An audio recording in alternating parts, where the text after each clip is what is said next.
Back to the YouTube channel इजीवी। तो चलिए आज हम शुरू करते हैं अपना फ्लूइड मैकेनिक्स का लेक्चर 3 जिसमें हम करने वाले हैं Pascal's law.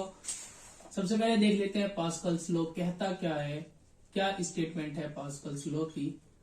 Pascal's law it states that the pressure in a confined incompressible fluid is equal or same at all the points। यानी पास्कल्स लॉ क्या कह रहा है कि अगर इन कन्फाइंड इनकम्प्रेसिबल फ्लूइड, किसी इनकम्प्रेसिबल फ्लूइड में जो हमारा प्रेशर लग रहा है, प्रेशर फोर्स जो हम एक्सर्ट कर रहे हैं, वो हर पॉइंट पर हर डायरेक्शन में सेम होगी। इसको हम एग्जांपल से समझ सकते हैं, जैसे कि आप पंचर लगवाने जाते हैं अपने व्हीकल में या टायर चेंज करते हैं व्हीकल का, तो हम एक जैक यूज करते हैं जो कि based on the principle of pascal. तो उसमें क्या करते हैं, हम एक एंड से हम हाथ से फोर्स लगाते हैं और दूसरे एंड जो हमारा व्हीकल के नीचे होता है वो हमारे व्हीकल को अपवर्ड डायरेक्शन में मूव कर देता है। वो पास्कल्स लॉ की ही प्रिंसिपल एप्लीकेशन है, जिससे कि हम हाइड्रोलिक जैक यूज करके अपने व्हीकल को अपवर्ड डायरेक्शन में कम फोर्स लगाकर उसको अपवर्ड डायरेक्शन में मूव कर सकते हैं। तो एग्जांपल हम लेते हैं, जैसे कि ये हमारा हाइड्रोलिक जैक है जिसमें कि हमारे 2 सिलेंडर हैं। एक का जो डायमीटर है वो बड़ा है, एक का एरिया छोटा है। यानी ये वाला जो सिलेंडर है इसका एरिया बड़ा है, यानी इसकी डायमीटर ज्यादा है। जो छोटा सिलेंडर है इसका एरिया कम है, इसकी डायमीटर कम है। अगर मैं इसकी डायमीटर ले लेता हूं 1 मीटर और इसकी मैंने रखी है 10 मीटर, तो और मैं यहां पर एक पिस्टन लगा देता हूं और एक पिस्टन में इस तरफ लगा देता हूं, और इसमें मैं क्या करता हूं, एक अपना इनकम्प्रेसिबल फ्लूइड फिल कर देता हूं, यानी ऑयल या वाटर में जो भी कोई भी इनकम्प्रेसिबल फ्लूइड में इसमें फिल कर देता हूं। और यहां पर जो मैं प्रेशर फोर्स लगा रहा हूं वो 10 न्यूटन की फोर्स लगा रहा हूं। यानी जो यहाँ पर हमारा प्रेशर फोर्स है वो हमने Px लेट कर लिया और इधर Py, तो इधर का एरिया हमने A1 लिया, इधर का A2 एरिया ले लिया इसका। तो हमें पता है प्रेशर फोर्स क्या होता है, pressure is equal to force upon area. अगर हम according to Pascal's law P1 is equal to P2 होना चाहिए, यानी Px is equal to Py हमारा होगा। यानी जो मैं 10 न्यूटन का फोर्स यहां लगा रहा हूं वही मुझे यहां मिलेगा, वही यहां, और इस पॉइंट पर भी मुझे Py पॉइंट पर भी मुझे वही फोर्स मुझे मिलना चाहिए अगर एरिया सेम है। अब मैं क्या करता हूं, अगर पास्कल्स लॉ के according Px is equal to Py होना चाहिए। अगर Px मेरा F क्या है, मेरा यहां पर मैंने जो लगाया 10 न्यूटन का फोर्स लगाया और एरिया मेरा 1 मीटर है, और इधर का जो मेरा F2 मुझे नहीं पता यहाँ पर मेरा क्या है, जो फोर्स हमारा Py पर जो फोर्स मिल रहा है वो F2 माना हमने, मुझे नहीं पता वो क्या मिलेगा। और एरिया मैंने उधर का रखा है 10 मीटर, तो F2 हमारा हो जाएगा 100 मीटर, 100 न्यूटन। जो मुझे 10 न्यूटन फोर्स लगाने पर मुझे 100 न्यूटन का जो फोर्स मुझे दूसरे एंड पर मिल रहा है, यही हमारा पास्कल लॉ कहता है कि अगर हमारा कोई इनकम्प्रेसिबल फ्लूइड पर फोर्स एक्सर्ट हो रही है तो वो हर पॉइंट पर in a confined incompressible fluid the force will be, the pressure force will be same at all the points. ये हमारा पास्कल लॉ कहता है। अब इसको हम मैथमेटिकली कैसे प्रूव कर सकते हैं वो हम देखते हैं।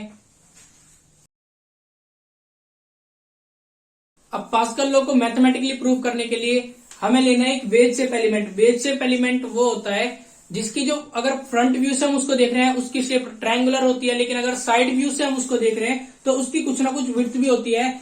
तो हम एज्यूम करते हैं ये हमारा ABC एक वेज शेप एलिमेंट है जिसकी हमने विड्थ एज्यूम करते हैं। विड्थ हमारी इसकी यूनिट है, यानी विड्थ इज इक्वल टू 1 होगी।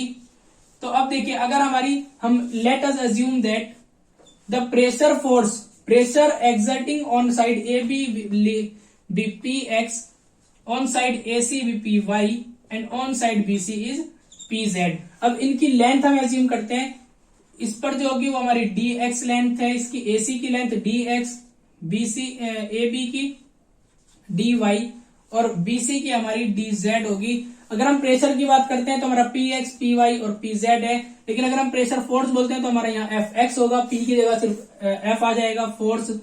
एफ एक्स होगा, यहाँ हमारी एफ वाई होगी और ये हमारा होगा एफ जेड। तो देखिए हमें पता है pressure is equal to force upon area. अगर एरिया को हम उधर ले जाते हैं तो force is equal to pressure into area हो जाएगा। अगर हम साइड ए बी के लिए प्रेशर फोर्स हम अपना फाइंड कर रहे हैं तो एफ एक्स, ए बी पर जो हमारी प्रेशर फोर्स है वो हमारी एफ एक्स है, इज इक्वल टू प्रेशर कितना है पी एक्स। एरिया जो होगा, एरिया होता है लेंथ इंटू विड्थ। विड्थ हमें पता है हमारी, हमने एज्यूम की है 1 है, इसकी इस जो एलिमेंट की जो विड्थ है वो 1 है, और जो ए बी की लेंथ हमारी डी वाई है और विड्थ हमारी 1 हो गई। तो ये क्या हो गया, pressure force on side A B. अब सिमिलरली एसी और बीसी पर फाइंड करते हैं। एसी के लिए हमारा क्या होगा, प्रेशर फोर्स हमारी एफ वाई हो जाएगी और जो हमारा प्रेशर लग रहा है वो हमारा पी वाई है, और इसकी जो एरिया है वो हमारा डी एक्स इंटू 1 होगा। ये हमारी कौन सी साइड पर हो गई, ऑन साइड एसी। अब बीसी के लिए देखते हैं। बीसी के लिए हमारा जो प्रेशर फोर्स होगा एफ जेड होगी और प्रेशर पी जेड होगा। ये डी जेड इंटू 1 हमारा एरिया होगा, क्योंकि जो लेंथ है वो हमारी डी जेड है और विड्थ हमारी 1 है। अब आपने फर्स्ट या सेकंड सेमेस्टर में पढ़ा होगा कि मैकेनिक्स में पढ़ा होगा किसी ऑब्जेक्ट पर जो फोर्सेस लगती हैं उनको कैसे रिजोल्व करते हैं। तो चलिए सबसे पहले हम इन फोर्सेस को हॉरिजॉन्टल रिजोल्व करेंगे। Resolving in horizontal direction.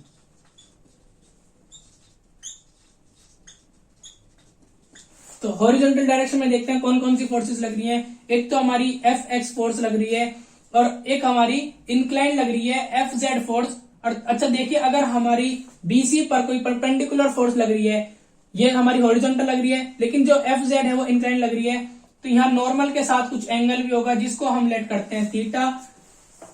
तो हमारी एफ एक्स जो हमारी फोर्स है वो हमारी हॉरिजॉन्टल लग रही है, इसलिए इसको पॉजिटिव लेंगे। और यहाँ हमारी इंक्लाइन फोर्स लग रही है क्योंकि कोई अदर फोर्स हॉरिजॉन्टली डायरेक्शन में नहीं लग रही है, तो हमारी इंक्लाइन लग रही है हमारी एफ जेड फोर्स, उसको हम नेगेटिव लेंगे। और जब किसी फोर्स को, इंक्लाइन फोर्स को हॉरिजॉन्टल डायरेक्शन में रिजोल्व करते हैं तो उसके साथ साइन थीटा लेते हैं, एफ जेड साइन थीटा लेंगे इज इक्वल टू 0। तो एफ एक्स इधर रहेगा, एफ जेड उधर जाकर पॉजिटिव हो जाएगा, F Z sine theta. F x देखिए, अब यहां पर इसमें देखते हैं एफ एक्स जो फोर्स है हमारी उसकी वैल्यू क्या है, P X into D X D Y. ऊपर वाला देखिए F X is equal to P X into D Y into 1। D P X D Y की मल्टीप्लाई 1 से करेंगे तो पी एक्स डी वाई ही रहेगा।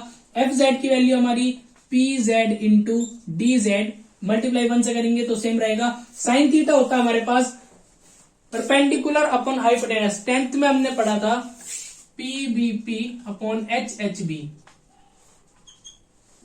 तो साइन थीटा हो जाएगा हमारा परपेंडिकुलर अपॉन हाइपोटेनस। परपेंडिकुलर है हमारा डी वाई अपॉन हाइपोटेनस है हमारा डी जेड।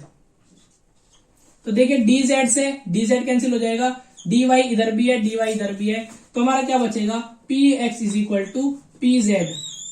ये हो जाएगी हमारी इक्वेशन फर्स्ट। अब देखिए अगर हम इसको वर्टिकल डायरेक्शन में रिजोल्व करते हैं, रिजोल्विंग इन वर्टिकल डायरेक्शन, तो देखिए वर्टिकल फोर्सेस कौन कौन सी लग रही हैं। एक तो हमारी एफ वाई फोर्स लग रही है और एक इंक्लाइन लग रही है एफ जेड फोर्स। जब हम किसी इंक्लाइन फोर्स को वर्टिकली रिजोल्व करते हैं तो उसके साथ हम cos थीटा लेते हैं। जब हॉरिजॉन्टली करते हैं तो साइन थीटा लिया था, अब जब वर्टिकली करेंगे तो हम cos थीटा लेंगे। एफ वाई फोर्स को हम पॉजिटिव लेंगे क्योंकि वर्टिकल डायरेक्शन में रिजोल्व कर रहे हैं, और जो फोर्स है हमारी एफ वाई वो भी वर्टिकल डायरेक्शन में है, तो लेकिन इंक्लाइन है तो यहां पर हम एफ जेड को नेगेटिव लेंगे और एफ जेड के साथ लेंगे इस बार cos theta is equal to 0। F Y की वैल्यू देखते हैं। एफ वाई की वैल्यू हमारे पास P Y into D X, P Y into D X 1 की मल्टीप्लाई करेंगे तो सेम रहेगा, माइनस एफ जेड की वैल्यू है हमारे पास P Z into D Z. cos theta हो जाएगा हमारा बेस अपॉन हाइपोटेनस। बेस है हमारा यहां डी एक्स और हाइपोटेनस है हमारी D Z is equal to 0। अब P Y into D X इधर रहेगा और उधर ये चला जाएगा P Z into D Z, multiply करेंगे माइनस हो जाएगा, उधर पॉजिटिव हो जाएगा, into D X into upon D Z. ठीक है, डी जेड से डी जेड कैंसिल हो जाएगा, डी एक्स से डी एक्स कैंसिल हो जाएगा, हमारा बचेगा P Y is equal to P Z. ये हो जाएगी हमारी इक्वेशन 2। तो इक्वेशन 1 में देखिए P X is equal to P Z है और यहाँ इक्वेशन 2 में पी जेड जो इक्वल है वो पी वाई के भी इक्वल है। तो हमारी by equation first and second हो जाएगा P X is equal to P Y is equal to P Z. यही हमसे प्रूव करने के लिए बोला है कि पास्कल लॉ कहता है कि अगर किसी फ्लूइड पर जो फोर्स लग रही है वो हर डायरेक्शन में, कन्फाइंड इनकम्प्रेसिबल फ्लूइड में जो फोर्स लग रही है वो हर डायरेक्शन में और हर पॉइंट पर सेम होगी। यही हमने प्रूव किया है। जो पी एक्स फोर्स लग रही है, इस एलिमेंट पे जो फोर्स लग रही है, पी एक्स प्रेशर लग रहा है, वो पी वाई के भी इक्वल है और पी जेड के भी इक्वल है। यानी इस पे जो तीनों तरफ से, जो तीनों डायरेक्शन से जो फोर्स लग रही है वो सेम है, वो इक्वल है। तो यही हमसे प्रूव करने के लिए बोला था और हमारा सॉल्यूशन है P X is equal to P Y is equal to P Z. अगर इस अभी भी आपको कोई कंफ्यूजन है तो कमेंट सेक्शन में आप मुझे बताएं, मैं कोशिश करूंगा उसको और अच्छे से समझाने की। मिलते हैं नेक्स्ट वीडियो में। Thank you.